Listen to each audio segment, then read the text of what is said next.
Hello everyone, আজ কিন্তু আমাদের বাড়িতে কার্তিক পুজো আর আমি চলে এসেছি যার জন্য ফুলের মালা নিতে। আর দেখো মালা নিয়ে চলে এসেছি বাড়ি, আর বাড়ির সামনে কিন্তু মেলায় আজ থেকেই ভীষণ ভিড়। তোমাদেরকে এর আগে সঞ্জমের ব্লগে বলেছিলাম যে আমাদের বাড়িতে কিন্তু কার্তিক ঠাকুর কার্তিক পুজোর দিনই সন্ধ্যাবেলা আসে। আর এখন হচ্ছে নারদ লুট, মানে আমরা এখন যাব কার্তিক ঠাকুরকে আনতে, আর কার্তিক ঠাকুরকে আনতে যাওয়ার আগে কিন্তু আমাদের বাড়িতে হয় নারদ লুট। আর তোমরা দেখতেই পাচ্ছ এখানে কম বেশি আমাদের পরিবারের কিন্তু সবাই আছে, কারণ এই টাইমে কিন্তু আমাদের পরিবারের সবাই কম বেশি থাকে। আর এইদিকে আমার মাকে দেখো, মা কিন্তু দৌড়ে দৌড়ে সেই দিকে যাচ্ছে যে এইদিকে বেশি নাড়ু চূড়া হচ্ছে, কারণ মা কিন্তু অনেকটি নাড়ু ক্যাচ করে। আর এইদিকে আমাকে দেখো, আমি তো এখন অব্দিও দাঁড়িয়ে একটাও নাড়ু ক্যাচ করতেই পারিনি। হ্যাঁ, প্রত্যেক বছরই আমি কিন্তু দাঁড়িয়েই থেকে যাই, একটাও নাড়ু ক্যাচ করতে পারি না, আর পরে গিয়ে হাতে হাতে নিয়ে নিই।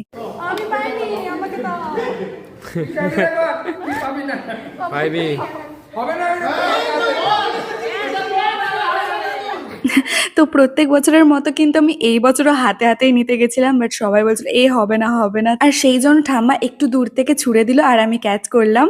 আর দেখো আমি পেয়ে গেছি একটা নাড়ু, আর ভাগনাও কিন্তু একটা ক্যাচ করেছে। আর এদিকে আমার মাকে দেখো, আমার মা কতগুলো নাড়ু ক্যাচ করেছে। প্রত্যেকবারই মা কিন্তু অনেক কয়টা নাড়ু ক্যাচ করে, আর যার জন্য মা কিন্তু ক্যারি ব্যাগও নিয়ে আনে।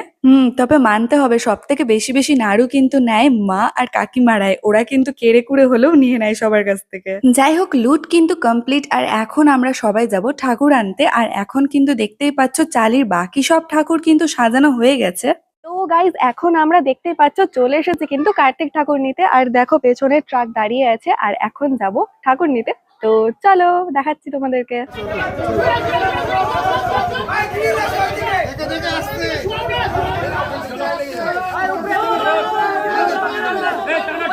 তো দেখতেই পেলে আমরা কিন্তু সবাই মিলে এসেছি ঠাকুর নিতে, আর এইটা কিন্তু আমার একটা কিউট ভাই। আর এখন সবাই মিলে ধরে কার্তিক ঠাকুরকে দেখতেই পেলে ট্রাকে উঠিয়ে দেওয়া হয়েছে, আর এখন বাড়ি যাওয়া হবে। আমাদের কার্তিক ঠাকুর কিন্তু অষ্টমদায় বানায়, আর অষ্টমদার বাড়ি থেকে আমাদের বাড়িটা ভীষণ কাছে, আর যার জন্য এত তাড়াতাড়ি আমরা পৌঁছেও গেছি আমাদের বাড়ির রাস্তায়।